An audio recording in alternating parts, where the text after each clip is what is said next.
네, 여러분 반갑습니다. 오늘은 전세 사기에 대한 이슈가 최근 들어서 왜 이렇게 많이 터지는지, 그리고 우리는 이거에 대한 사태들을 어떻게 이해를 해야 되고 어떻게 예방을 해야 되는지, 그리고 이걸 어떻게 해석을 하면서 앞으로는 우리가 어떠한 방향을 준비를 해야 되는지에 대해서 설명을 드리도록 하겠습니다. 굉장히 중요한 내용이니까 끝까지 잘 봐주시기를 바라도록 할게요. 일단은 부동산 이 사태에 대해서 설명드리기 앞서서 이런 사태들이 왜 자꾸 일어나는지 여기에 대해서 간단하게 설명을 드리면은, 일단은 부동산에 대해서 먼저 이해를 하셔야 돼요. 그래서 부동산을 우리가 구매를 할 때, 구매하거나 투자하는 사람들은 100% 현금을 가지고 투자를 하는 사람들이 없다라는 거예요. 그래서 여러분들이 뭔가 서칭을 하면서 내가 입주자든 투자자든 뭔가 내가 부동산을 구매하기 위해서 찾아본다라고 하면은 실입주금, 실투자금, 이러한 단어들을 많이 보실 수가 있을 거예요. 그래서 이 앞에 실이 들어가 있고 입주금, 투자금, 이게 무슨 의미를 해석을 하느냐, 실입주금이 1000만원이라고 가정을 할게요. 이렇게 적혀 있는 게 어떤 원리로 이렇게 진행이 되는 거냐라고 하면은, 입주자가 집을 구한다고 할 때 1억짜리 집을 내가 들어가고 싶어요. 뭐 실입주금이 굉장히 마음에 들어서, 아니면 이 집이 너무나 이뻐서 이 집을 내가 구매를 하고 싶은데 실입주금이 1000만원이라고 적혀 있는 데는 내가 1000만원만 현금을 넣는다 라고 하면 나머지 9천만원은 대출을 끼게 해서 남은 금액을 상환을 할 수 있게끔 이제 컨설팅을 해준다라는 의미로 보시면 되겠거든요. 근데 이제 내가 입주자분들이 잘 모르시는 분들은, 내가 계약금을 보통 한 10% 넣고 나서 이 서류에 대한 심사가 들어가요, 매매를 하기 위해서는. 근데 이거를 좀 팔기 위해서 양아치 같은 사람들을 잘못 만나게 되면은, 기본적으로 이거를 살 수 있는 구조만 만들어 놓고 약간 강매식으로 하거나 피해자가 나올 수 있게끔 그런 구조로 컨설팅을 하는 경우가 많은데, 이런 구조가 어떤 식으로 만들어지는지 미리 알고 있어야지만 우리가 어느 정도 대처를 할 수가 있겠죠. 그래서 그런 과정에 대해서 간단히 설명을 드리면은, 우리가 입주를 할 때 서류를 먼저 넣습니다. 서류를 넣고 나서 바로 매매를 하는 게 아니라 이거를 진행을 하면서 대출이라든지 이런 금융권을 알아보는 과정으로 되는데, 이 서류 작성을 하면서 계약금을 넣게 돼요.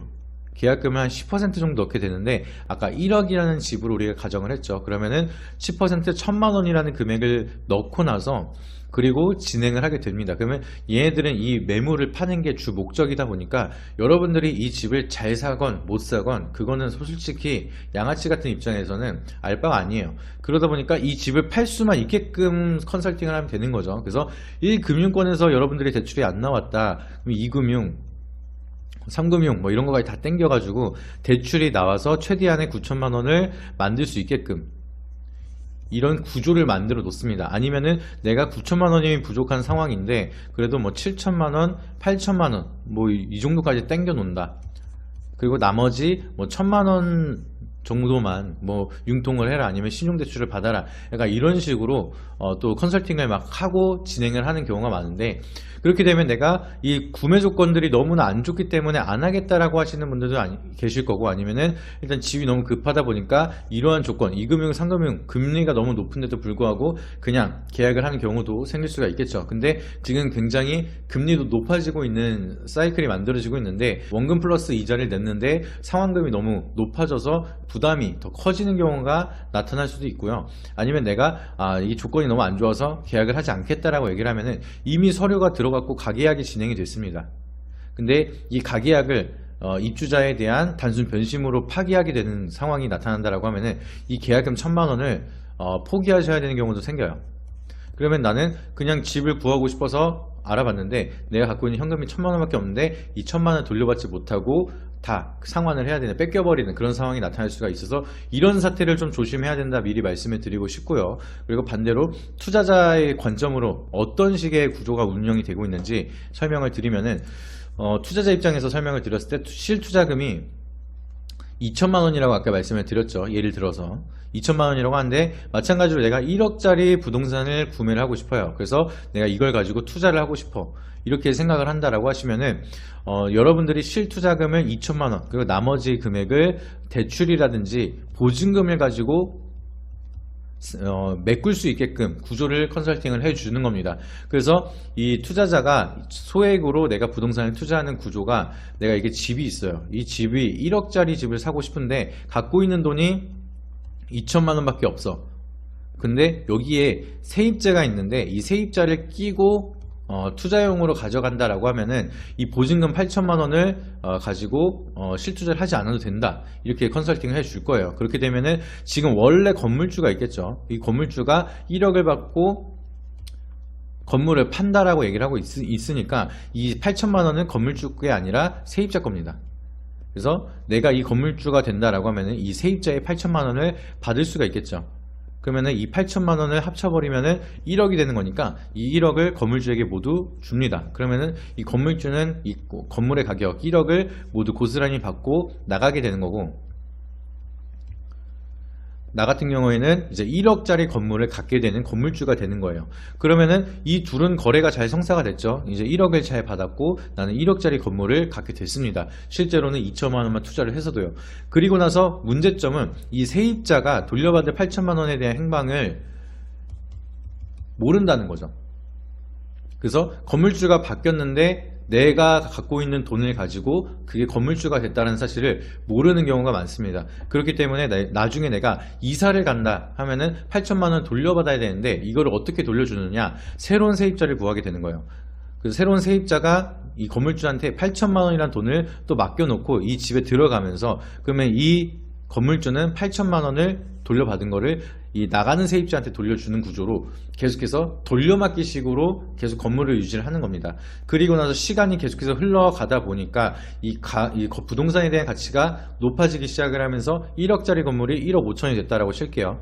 그러면은 이 1억 5천에 매도를 하게 된다라고 하면은 나는 2천만 원을 투자해서 5천만 원이라는 수익을 거둬들이게 되는 거죠. 그러면은 나는 2천만 원 투자하고 5천만 원이라는 차익을 얻게 됐으니까 총 7천만 원이라는 원금이 생기게 되는 겁니다. 보증금 8천만 원을 빼주더라도. 그러면은 나는 2천만 원을 5천만 원이랑 엄청난 수익을 벌어들였으니까 굉장히 괜찮은 재테크가 될 수가 있겠죠. 그리고 이 7천만 원을 가지고 또 새로운 부동산 재테크를 진행을 하는 건데, 이게 잘 순환이 된다라고 하면 문제가 안 되는데, 이게 이런 순환이 꺾이기 시작을 하면서 문제점이 생기기 시작을 한 겁니다. 이게 집이 있고 1억짜리 집이 있고 내가 있고 세입자가 있고 건물주가 있는데, 내가 건물주한테 보증금 8천만 원을 받아서 여기서 플러스로 2천만 원을 채워서 1억을 줬습니다. 그리고 나서 이거를 얻게 됐죠, 집을. 그러면 나는 건물주가 된 건 맞는데 이 세입자가 8천만 원이라는 돈을 맡긴 거를 돌려받아서 이사를 가겠다 얘기를 했는데 지금 당장 돌려줄 수가 없으니까 새로운 세입자를 구해야 되는 상황이 됐어요. 그래서 열심히 세입자를 구했는데 지금 당장 경기가 안 좋고 좀 금리가 높아지고 하다 보니까 새로운 세입자가 안 구해지기 시작을 합니다. 그리고 오히려 건물 가격이 금리가 계속해서 올라가다 보니까 살라고 하는 사람들이 줄어들면서 1억이 아니라 8천만 원으로 떨어졌던지 9,500, 8,500 이런 식으로 떨어졌다라고 칠게요. 그러면은 이 건물에 대한 가치도 떨어져서 당장 매도도 할 수 없는 노릇이고, 그리고 이 세입자한테 당장 8천만 원 돌려줘야 되는데 새로운 세입자가 안 구해져서 당장에 융통할 수 있는 현금이 없다 라고 하면은 전세금을 못 돌려주는 상황이 나타나는 겁니다. 그래서 이 사람이 당장에 전세 사기를 치기 위해서 이거를 구매한 건 아니지만 상황이 어떻게 됐든 결과적으로 전세금을 못 돌려준다라고 하면 이거 자체가 전세 사기가 된다는 거예요. 그래서 이런 사태들도 복합적으로 늘어나다 보니까 최근 들어서 깡통 전세에 대한 문제점이 계속해서 늘어나고 있고, 빌라왕이라든지 이런 취약점을 응용을 하면서 사기를 치는 사람들도 굉장히 많았다는 거죠. 근데 이런 사기꾼들도 전세금만 잘 돌려주고 피해자가 없었다라고 하면은 순환이 잘 되면서 자기들이 돈을 벌어가는 구조를 잘 키워 나갔을 텐데, 경기가 안 좋아지기 시작을 하면서 이게 감당이 안 되고 세입자한테 돌려줄 돈이 없다 보니까 문제점이 커지기 시작을 하면서 이러한 이슈, 그리고 피해자들이 속출하고 있는 겁니다. 근데 문제점은 지금 경기가 회복이 되는 구간이 아니고 지금 7, 8월에는 오히려 더 많은 깡통 전세에 대한 좀 문제점이 나타날 수가 있다라고 얘기가 나오고 있습니다. 그래서 금리는 계속해서 고금리를 유지를 하고 있는 상황에 경기도 계속 계속해서 안 좋아지고 있고 소득도 멈춰 있는 상황인데, 이런 구간에서 갑자기 전세 계약이 끝나기 시작을 하면서 전세금을 돌려받는 집들이 계속해서 많이 나오기 시작을 한다라고 하면은 이 깡통 전세에 대한 문제점이 더욱더 커질 수가 있기 때문에, 우리가 이런 거를 사전에 미연에 방지하기 위해서는 등기부등본이라든지 이런 거를 최대한 띄워보더라도 사실상 못 피하는 좀 구조도 많습니다. 세금 체납 문제라든지 이런 거는 등기부등본을 떼도 안 나오는 경우가 많기 때문에, 최대한 부채가 없고 확실하게 내가 좀 최대한 알아보면서 여러 가지로 계약 조건을 미리미리 걸어두고, 집주인이 바뀌지 않는 조건이라든지 추가적으로 부채를 끼지 않는 조건, 이런 거를 미리 체크를 하시는 게 깡통전세를 피하는데 좀 예방하는 데 도움이 되실 거라고 말씀을 드리고요. 그렇게 되면은 지금 재테크 쪽으로 생각을 하시는 분들은, 지금 이제 만약에 부동산 가격이 많이 떨어지고 있는데 이게 나중에 오를 거를 생각을 하면은 지금이 저가에 대한 매수 기회가 아니냐. 지금 계속해서 깡통 전세가 나오고 있지만 나는 현금이 굉장히 많기 때문에 부채를 끼지 않고 투자를 해서 뭔가 준비를 한다라고 하면은 기회가 되지 않겠느냐, 이렇게 생각하시는 분들도 분명히 있으실 거라고 생각을 해요. 근데 저에 대한 여기 관점은 좀 글쎄라는 말씀을 드리고 싶습니다. 지금 부동산이라는 게 지금 우리나라 특성상 이제 한반도가 이렇게 있으면요, 여기가 우리가 남한이잖아요. 그러면은 이 지리적인 토지가 굉장히 작습니다. 작기 때문에 이 작은 땅덩어리에서 건설할 수 있는 부동산은 굉장히 한정적일 수밖에 없죠. 그러면은 수요는 계속해서 늘어나는 시기에 한정적인 부동산을 건설하다 보니까 이거를 모두가 다 가져갈 수는 없어요. 그래서 여기에 대한 부동산의 희소성의 가치가 부각이 되기 시작을 하면서 건물 가격이라든지 토지 가격이 계속해서 늘어날 수밖에 없습니다. 그래서 모두가 다 땅을 가질 수가 없고, 누구나 다 똑같은 집을 가질 수가 없기 때문에 이 희소성에 대한 부각이 유지가 되기 시작을 하면서 가격이 상승을 하고, 우리나라는 지리적 특성상 재테크에 대한 자금들, 많은 부의 자금들이 부동산에 쏠림 현상이 나타날 수밖에 없었어요. 근데 우리가 인구 분포도를 보시게 되면은 항상 말씀을 드리는데, X세대가 이렇게 많이 있고요, 베이비붐 세대는 요 정도 있고, 그 밑에 세대로는 밀레니엄 세대가 있죠. M세대가 있고, 그 다음에는 우리 Z세대가 있습니다.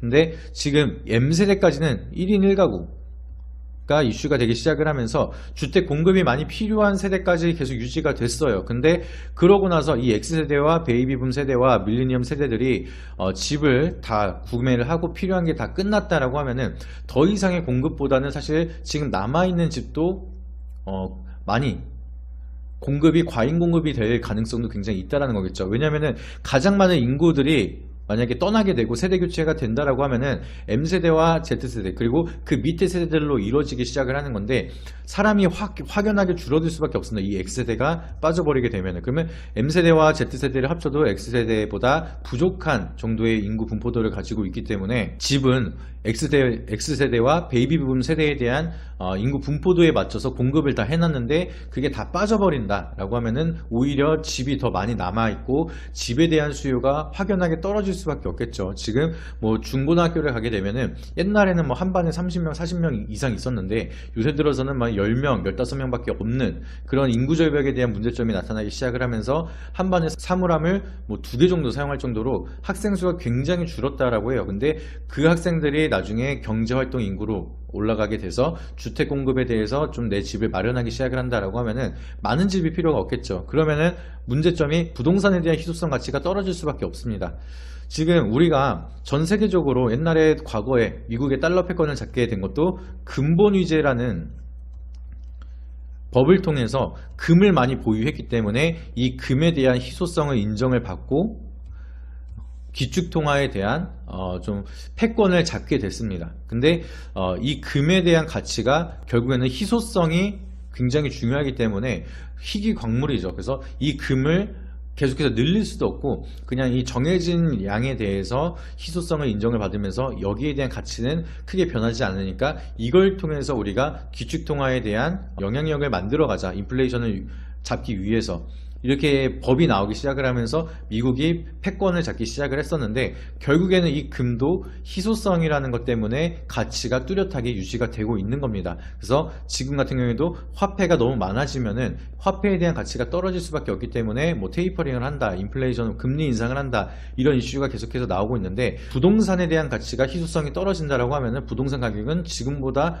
더 떨어질 수도 있는 가능성이 있겠죠. 그리고 재테크라는 게 미래 가치에 대한 전망을 지금부터 선반영을 받는 경우가 많기 때문에 10년, 20년 뒤에 부동산 가격이 전망이 좋지 않다라고 하면 지금부터 사는 사람 수요들이 아예 없다 보니까 계속해서 가격이 떨어질 전망도 나타날 수가 있다라는 거겠죠. 그렇게 되면은 우리가 지금 저가 매수다라고 생각을 해서 들어갔는데 가격이 뭐 내리진 않을 수도 있어요. 근데 여기서 오르지 않고 멈춰버리면서 내 자금들이 묶여버리고 당장 매도를 하고 싶어도 매수하려고 하는 사람들이 없다라고 하면은 내 자금들이 묶여버리는 그런 문제점이 또 생길 수가 있겠죠. 그래서 제가 봤을 때는 부동산에 대한 자금들이 이제는 계속 인구 절벽에 대한 세대, 여기에 대한 좀 미래 가치까지 본다라고 하면은 오히려 증시로 들어올 가능성이 높다라고 좀 보고 있습니다. 그래서 부동산이 지금 매수에 대한 기회다는 저는 사실상 지금은 모르겠고, 저 같은 경우에는 부동산은 이제는 의식주를 위한, 정말 필요로 의한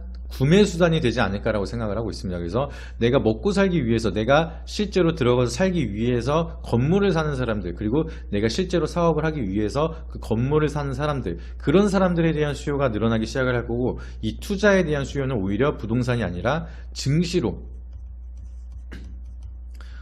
재테크 자금이 이동할 가능성이 높다라고 보고 있습니다. 거기에 대한 이유를 좀 생각을 말씀해 드리면은, 지금 글로벌적으로 굉장히 좋은 성과를 만들고 있는 시기예요. 그래서 뭐 OTT 플랫폼 같은 경우에도 이 작은 나라에서 컨텐츠를 굉장히 잘 만들면서 전 세계 1위를 막 계속해서 보여주고 있는, 굉장히 뭐 국뽕에 취한다 이런 얘기가 나올 정도로 K 콘텐츠들이 흥행을 하기 시작을 했고요. 이 작은 나라에서 배출되는 이제 아티스트들이 빌보드 차트 상위권 뭐 1위까지 달성을 하는 그런 엄청난 실적을 보여주고 있는 상황입니다. 그리고 전 세계적으로 인프라에 대한 확대가 나타나고 있고 글로벌 수주가 계속 늘어나고 있는데, 우리가 이제 우크라이나 재건에 대한 수출도 나가기 시작을 할 거고요. 네옴시티에 대한 수출도 나가기 시작을 할 거고요. 지금 국내에서도 다양한 수출을 준비하고 있습니다. 그래서 원전 같은 경우에도 한수원이 폴란드에 대한 수출도 성공적으로 만들어내고 있기 때문에 우리가 계속해서 국내에 대한 파이가 아니라 글로벌적인 파이를 가져오기 시작을 하면서 작은 나라지만 기술력을 인정받기 시작을 하면서 벌어들이는 파이 자체가 굉장히 커지고 있다. 그러면은 경기 자체가 좀 성장을 빠르게 하기 시작을 하면서 기업들이 또 성장을 하기 시작을 한다라고 하면은 시가총액 같은 게 증가를 하기 시작을 하고, 이게 증시에 반영이 된다라고 하면 결과적으로는 증시가 성장할 수밖에 없고 상승할 수밖에 없는 구간이 나타나고 있다라고 보시면 될 것 같습니다. 그리고 이렇게 기술력을 인정받고 있는 나라이기 때문에 또 추가적으로 외국인이라든지 뭐 글로벌 자금들이 국내 자금으로 다시 한번 패시브 자금이 유입이 될 가능성이 높고, 그렇게 되면 부동산 자금들도 추가적으로 증시 자금으로 유입이 될 가능성이 높기 때문에 우리가 이제는 부동산을 바라보기보다는 증시를 바라보는 게 맞는 구간이다라고 좀 판단이 되고 있습니다. 우리나라 같은 경우에는 그래서 부가 대부분 부동산에 쏠려 있기 때문에 많은 부자들은 부동산을 보유하고 있고 부동산 부자들이 많지만, 이제는 이게 자금들이 증시로 올라간다라고 하면은 부동산 부자보다 주식 부자가 더 많아질 수 있는 트렌드에 대한 변화가 될 수 있는 그런 역사적인 시간 구간이다라고 좀 보고 있습니다. 그래서 지금 역사적으로 인구 절벽에 대한 위기 굉장히 빨라지고 있고 고령화세가 유지가 되고 있습니다. 그래서 여기에 대한 좀 미래가치의 지향성, 방향성을 보게 되면은 결국에는 우리나라 증시가 부동산을 제끼고 재테크의 우선순위가 될 가능성이 높다라고 좀 보여지고 있기 때문에, 그런 부분에 대해서 우리가 생각을 해본다라고 하면은 지금은 부동산에 대한 사이클보다는 주식에 대한 사이클을 준비해야 된다. 그리고 앞으로는 주식에 대한 부자가 더욱더 많이 늘어날 수밖에 없는 그런 시대이기 때문에 여러분들이 지금부터 준비를 하셔서 더 많은 부의 추월차선을 만들어가는 게 제일 중요한 구간이다라는 것을 한 번 더 강조를 드리고 싶습니다. 그래서 오늘은 전세 사기에 대해서 간단하게 설명을 드렸고, 이러한 사태들이 왜 일어나는지, 그리고 우리가 뭘 조심해야 되는지를 간단하게 말씀을 드렸습니다. 그래서 이러한 피해 없으시기를 바라겠고요. 피해자분들은 잘 해결되기를 진심으로 바라도록 하겠습니다. 그리고 이걸 통해서 우리는 앞으로 미래지향적으로 좀 투자 관점에서 바라봤을 때 부동산이 아니라 주식을 해야 되는 이유 간단하게 설명을 드렸고, 그거 외에도 우리가 투자 포인트를 잡아야 되는 내용들이 너무나 많습니다. 그래서 앞으로 다양한 이슈와 경제에 대한 관련해서 우리가 어떤 투자 포인트를 잡을 수 있는지 계속해서 설명을 드릴 예정이니까 도움이 되셨다라고 하시면은 구독과 좋아요, 알림 설정 한 번씩 부탁드리고요. 다음에는 더 좋은 영상으로 찾아뵙도록 하겠습니다. 네, 이상입니다.